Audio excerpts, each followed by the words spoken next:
Before I name the fifth habit, I want to say something important. Something I mean deeply.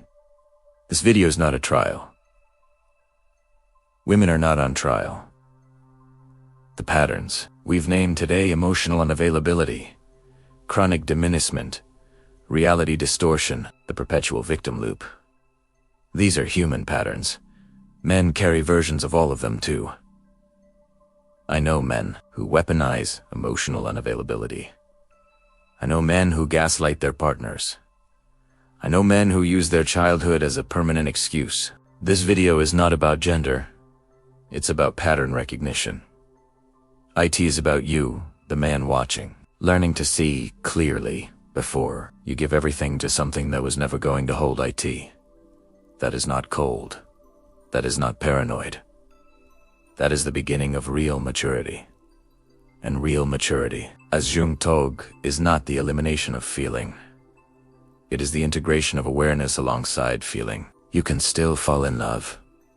You can still be open. You can still be warm, generous, present, devoted, and also see clearly.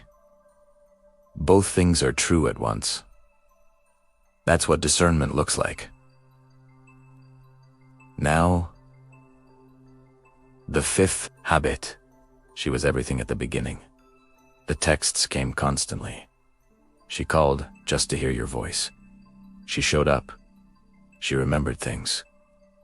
She made you feel, for the first time in a long time, like someone was genuinely choosing you, and you relaxed into it. You opened. You let her into places you hadn't let anyone before. Then slowly, something shifted. The texts slowed. The calls stopped. The warmth became intermittent. The closeness came and went with nitrogen monoxide explanation and nitrogen monoxide pattern you could predict. Some days she was the woman from the beginning, warm, present, electric, and you would feel relief wash over you. There she is. This is real. I knew I teared their days. Cold, distant, occupied with something you couldn't see and weren't allowed to ask about. And you would find yourself a grown man, a capable man, performing, trying to get back to the warmth, trying to figure out what you did wrong, trying to resurrect the feeling from the beginning.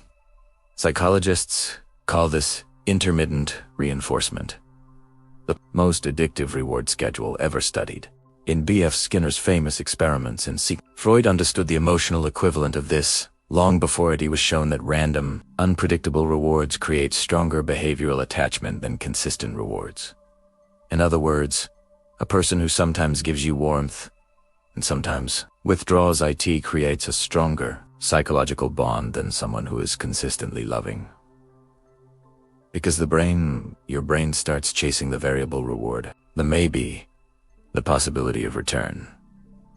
And that chasing is indistinguishable from love. It feels like love. It has all the same urgency, the same longing, the same devotion. But it is not love. It is conditioning. Nietzsche wrote The Secret for Harvesting from Existence. The greatest fruitfulness and the greatest enjoyment is to live dangerously. Now, Nietzsche was talking about courage in the philosophical sense, about not shrinking from the full experience of life. But there's a perversion of that idea that many men fall into. They mistake emotional danger for depth. They believe that the relationship that costs the most must be worth the most.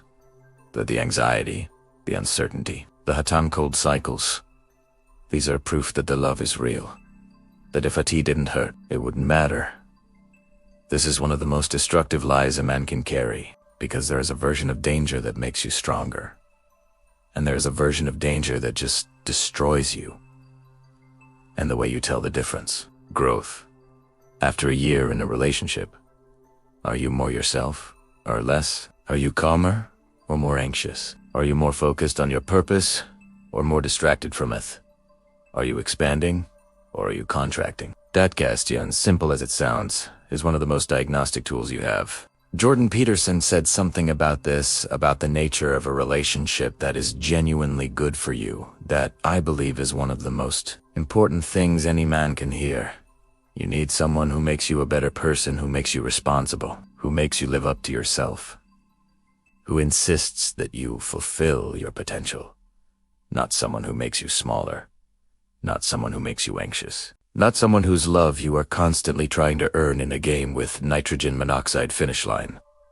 Someone who stands with you, who holds you to your best self, not by diminishing you, but by believing in the version of you that you're becoming. So let's bring this home. 5 habits. Named and understood. Emotional unavailability, disguised as depth. Chronic comparison, and subtle diminishment. Reality, distortion.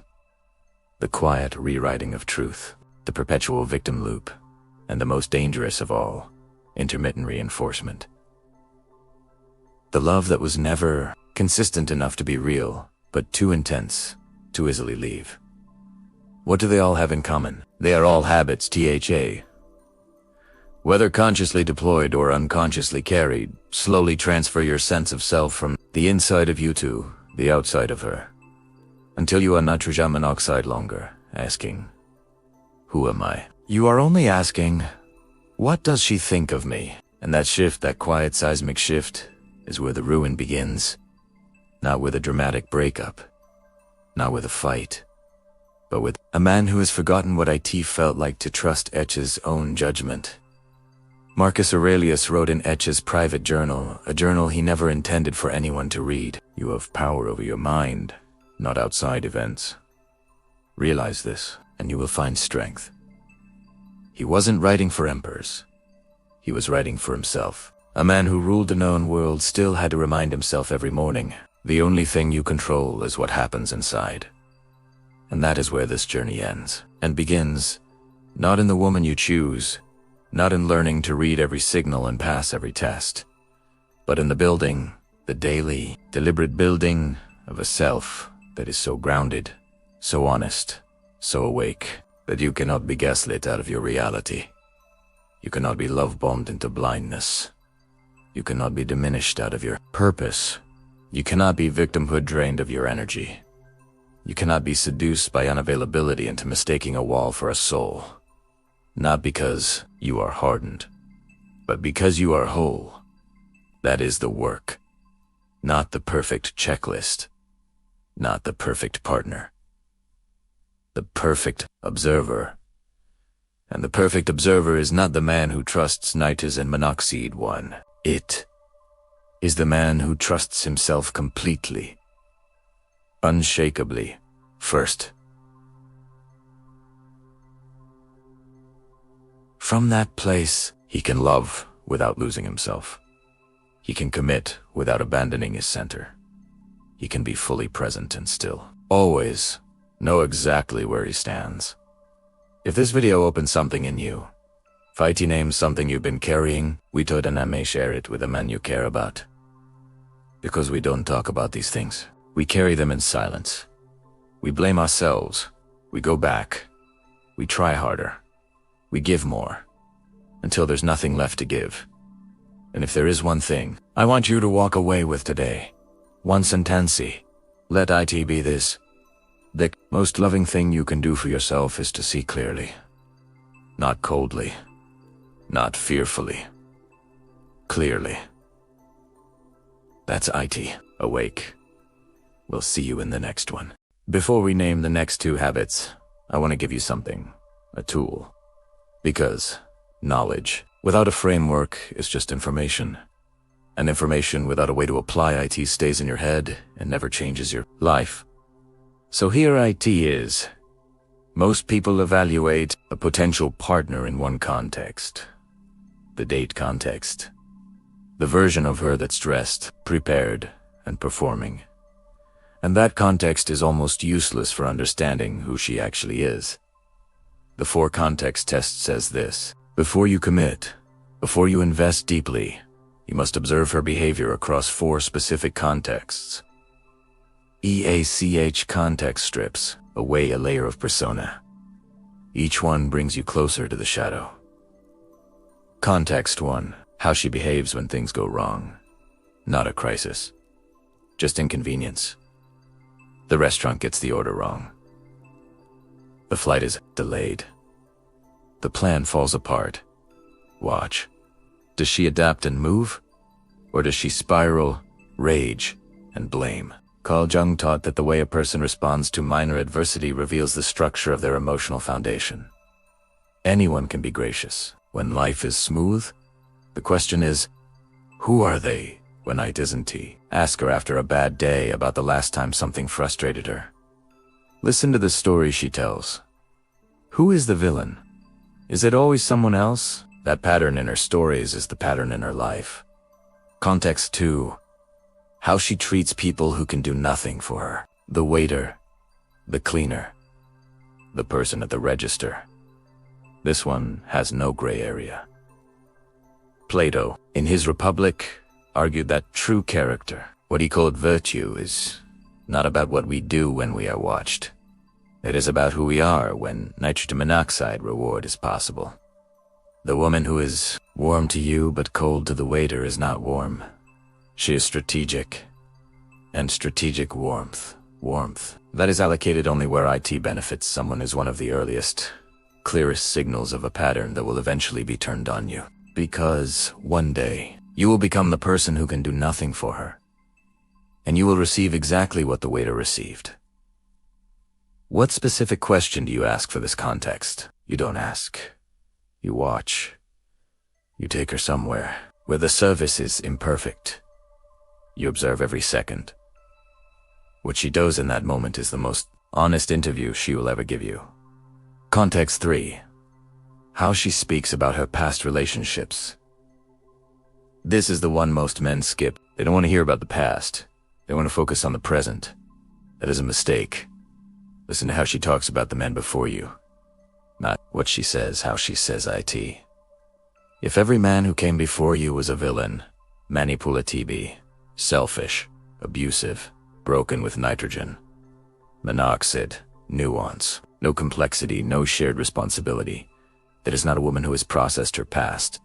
That is a woman who has cast her past, and in the movie of her life, she is always the innocent lead, and the men are always the antagonists. Sigmund Freud called this projection the unconscious, attribution of one's own unexamined qualities onto other people. Robert Greene, in The Laws of Human Nature, goes further. He says, watch how people speak of their enemies, because their enemies are a mirror of themselves. What you want to hear instead is not a perfect ex. What you want to hear is accountability, even just a little. Even something as small as, we just weren't compatible. We both played a part in it. That sentence, that tiny sentence signals something enormous. This is a woman who can, and self-reflection is the prerequisite for all real growth. Context 4.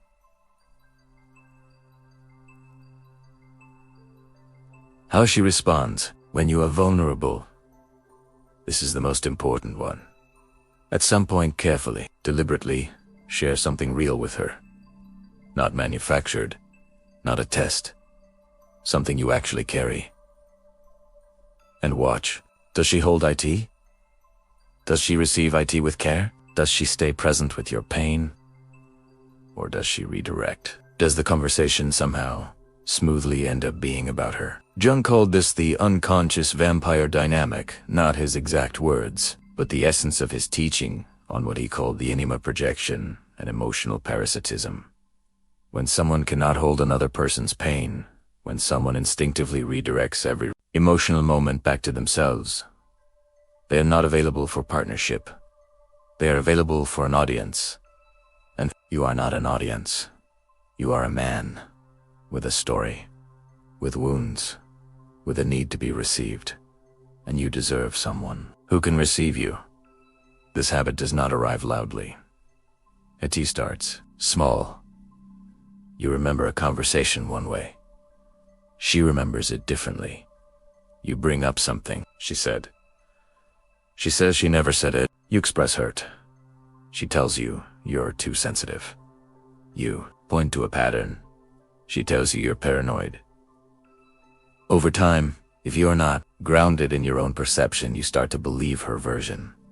You start to question your memory, your judgment, your sanity. This is what psychologists call gaslighting. But let me give you the philosophical depth beneath the clinical term. Hobbes, who studied power more honestly than most, wrote in Leviathan that the most fundamental human fear is not death. It is loss of control. And the most sophisticated form of control is not physical. It is epistemic. It is the control of what is real.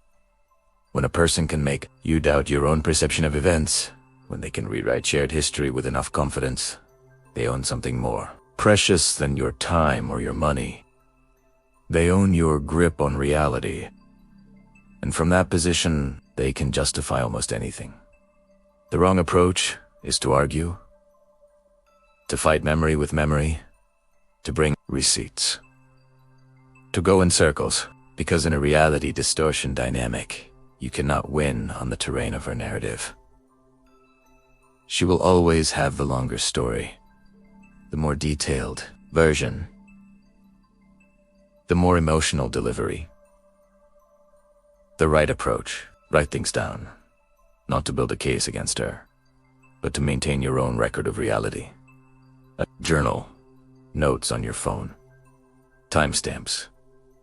Not out of suspicion, out of self-preservation. Because Epictetus taught that the first discipline of a free man is the discipline of accurate perception. He said, "Seek not that the things which happen should happen as you wish, but wish the things which happen to be as they are, and you will have a tranquil flow of life. Before you can accept what is, you must be able to see what is, clearly, without distortion. Your perception is the foundation of everything. Guard it. Every one of us has been hurt. Every one of us has a story. The question is not whether someone has been wounded. The question is, what are they doing with the wound? A person who is healing uses their pain as context. They say, this happened to me, and it shaped me, but I am not defined by it. A person who is wielding their pain as a tool uses it to extract endlessly, without ever moving forward. And in a relationship, that extraction comes from you, your energy, your reassurance, your money, your time, your endless patience, always poured into a wound that never closes, because it was never meant to close. Schopenhauer, again, said, we forfeit 3/4 of ourselves in order to be like other people. The man trapped in a perpetual victim loop forfeits himself entirely. His ambitions, his peace, his sense of forward motion, because all of his resources are redirected toward a woman whose identity is anchored in staying broken. You cannot love someone out of a wound they are not trying to close. That is not love. That is sacrifice without altar. 4 habits named, 1 remains. And I saved the most dangerous one for last. Not because it's the loudest, but because it is the quietest. And the quietest wounds always go the deepest. She doesn't open up as Ellie. She keeps you at arm's length. You ask how she feels, she deflects. You go deeper, she changes the subject. You try to get close, she pulls back. And instead of reading that as a warning, you read it as a puzzle you want to solve. This is the trap Machiavelli, man most people call cold and calculating. But who, Bass, actually just ruthlessly honest, wrote in The Prince about the nature of due diligence. He said that a wise leader examines the character of those around him before granting them power and access. Not after. Not once you're already invested. Before. He understood something that most men in love refuse to understand. Proximity is not the same as knowledge. Just because she is close to you does not mean you know her. Just because you share a bed does not mean you share a reality. Emotional unavailability. When it is a consistent pattern and not just a phase of healing or growth, is not depth. It is a wall. And the man who mistakes the wall for beauty will spend years throwing himself against it, wondering why he keeps bleeding. Here's the wrong thing most men do. They chase the unavailability.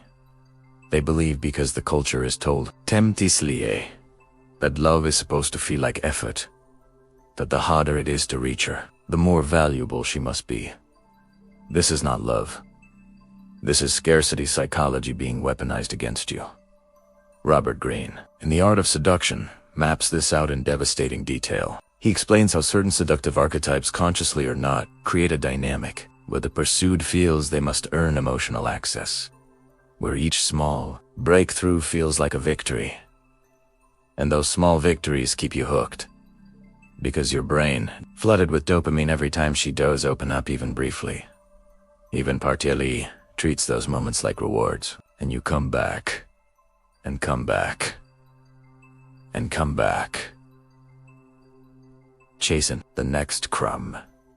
Here's the right thing to do. Observe. Not for 1 week. Not for 1 month. Observe over time and across contexts. Ask yourself one simple question. Does she become more open as trust builds? Or does the wall stay exactly where it started? That answer tells you everything. A woman who is healing from past wounds will slowly, imperfectly, but genuinely let you in more over time. Her unavailability has a direction. IT moves toward you. But a woman whose unavailability is a pattern, a tool, whether she knows it or not, her wall doesn't move. Nitrogen monoxide matter, what do you do? Nitrogen monoxide matter, what do you give? Nitrogen monoxide matter, how patient you are. The wall stays, and you slowly realize you have been building your life against a surface that was never going to open. This one is quieter. IT doesn't announce itself. IT doesn't come in loud. IT comes in like this. My ex used to take me to places like this all the time. That's cool, I guess. My friend's boyfriend does it differently though. Or my personal favorite. I just feel like you could be doing so much more with your life. Said softly. Said with a smile. Said like concern. But felt deep in the chest like a Vedic. Arthur Schopenhauer, who understood desire and human suffering better than almost anyone who ever lived, wrote that the fundamental nature of desire is this. All willing springs from lack, from deficiency, and thus from suffering. In other words, when someone constantly makes you feel lacking, not ENOUGH, not doing ENOUGH, not being enough, they are not motivating you. They are suffering through you. They are projecting their own internal deficit onto the canvas of your life. And here is the dark, uncomfortable truth. It feels like love because it activates your drive. It makes you want to prove yourself, to rise, to achieve, to become. And some men spend years chasing the approval of a woman who's never going to give it to you. Not because they weren't worthy, but because her withholding had nothing to do with them. Jordan Peterson said something about this that I think about often. He said, "You cannot be protected from the things that frighten you and hurt you. But if you identify with the part of your being that is responsible for transformation, then you are always the equal, or more, of the things that transform you." In plain terms, the man who builds a sense of worth from the inside cannot be diminished from the outside. But, and this is key, that doesn't mean you should stay in a relationship where you are constantly being made small. There is a difference between building inner resilience so you can leave well, and building inner resilience as an excuse to stay. The wrong approach to chronic comparison, competing, trying harder to meet the standard, proving yourself. Because the moment you step into that game, you've already accepted the premise that you are not enough as you are. And from that position, you will never win. The standard will always move. That's how the pattern sustains itself. The right approach, name IT, was calmly. I've noticed that I'm often being compared to other men. I want to understand, is there something specific I'm not giving you? Or is this a pattern? Then watch what happens. A woman who is self-aware, who genuinely didn't realize she was doing IT, will stop, will apologize, will course correct. A woman for whom this is a deeper pattern will become defensive, will make you the problem for pointing it out. Her response to that, when honest, moment will tell you more than 6 months of observation because si mashabe was right. Due diligence is not paranoia. IT is wisdom. 2 done. 3 to go. And the next 3, they get deeper. They get darker. And one of them is the most psychologically destructive pattern a man can encounter in an intimate relationship. You know the feeling. You gave her your time, your money, your plans, your future. You changed your schedule for her. You talked differently. You showed up better. You tried harder than you ever tried for anything in your life. And at some point, maybe slowly, maybe all at once, you looked up and realized she was never ready for what you were building. And worse than that, the signs were always there. You just didn't see them. Or maybe you saw them, and you chose not to look. This video is not about hating women. Hear me clearly. This is not a video about how women are bad, dangerous, or broken. This is a video about patterns, about habits that WHEN left unchecked, when left unseen, can quietly dismantle a man's peace, his purpose, and his life. Some women know they carry these habits. Some don't. And, honestly, many men carry mirrored versions of the same ones. But today, we're talking to the man. Because you are the one watching. You are the one asking the question. You are the one responsible for what you allow into your life. And that is not blame. That is power. Carl Jung, one of the greatest thinkers who ever mapped the human mind, he said something that cuts through everything. He said, the most terrifying thing is to accept oneself completely. Now think about what that means in the context of a relationship. Jung talked about something called the persona. The persona is the face we show the world. It's the version of you, or her, that shows up on the first date. Warm, funny, present, soft. But Jung also talked about the shadow. The shadow is everything. The persona hides the anger, the wounds, the patterns, the way she treats people when she's stressed, the things she does when no one is watching, the fears she's never spoken out loud. Here's the painful truth. We fall in love with the persona.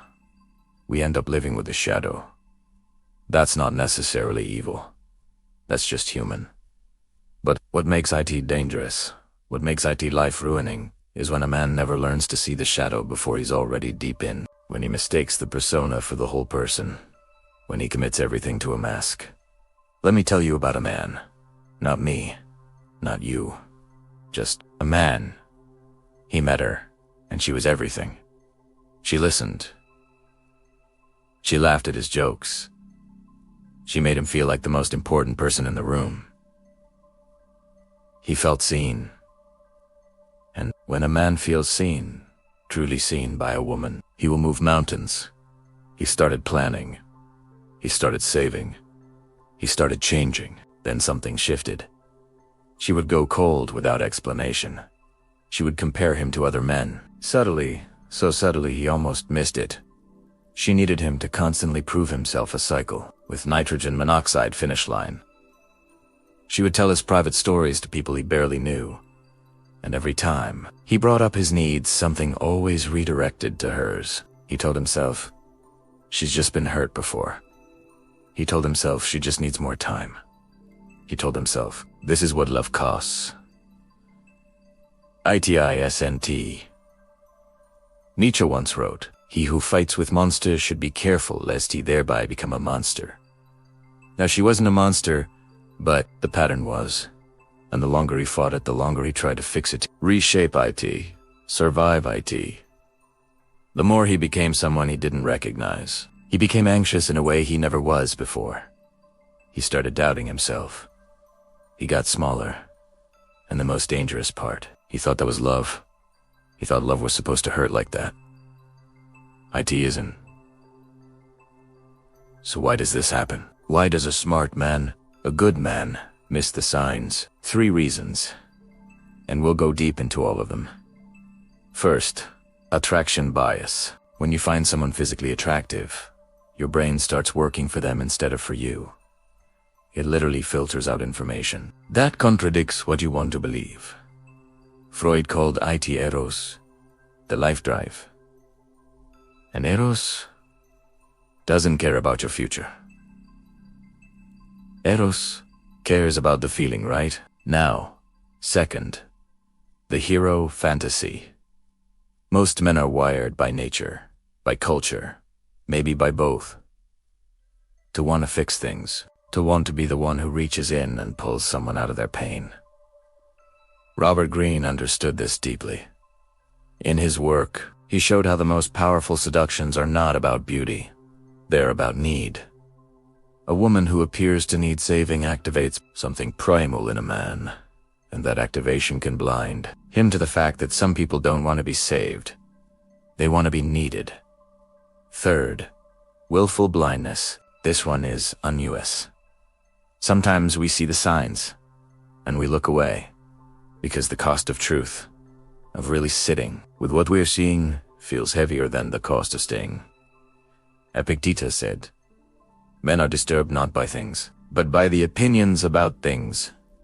In plain terms, the story you tell yourself about who she is can hurt you more than anything she actually does. So here's what this video is going to do. We're going to name 5 specific habits, not flaws, not sins, but patterns that, when they show up consistently in a woman, have the documented psychological power to slowly erode a man's self-worth, distort his sense of reality, and if he stays long enough, fundamentally change who he is. Not for the better. We're going to show you why you miss them, what the wrong response looks like, because most men do it wrong, and what the right response looks like, based on proven frameworks and real wisdom. We're also going to give you a specific tool.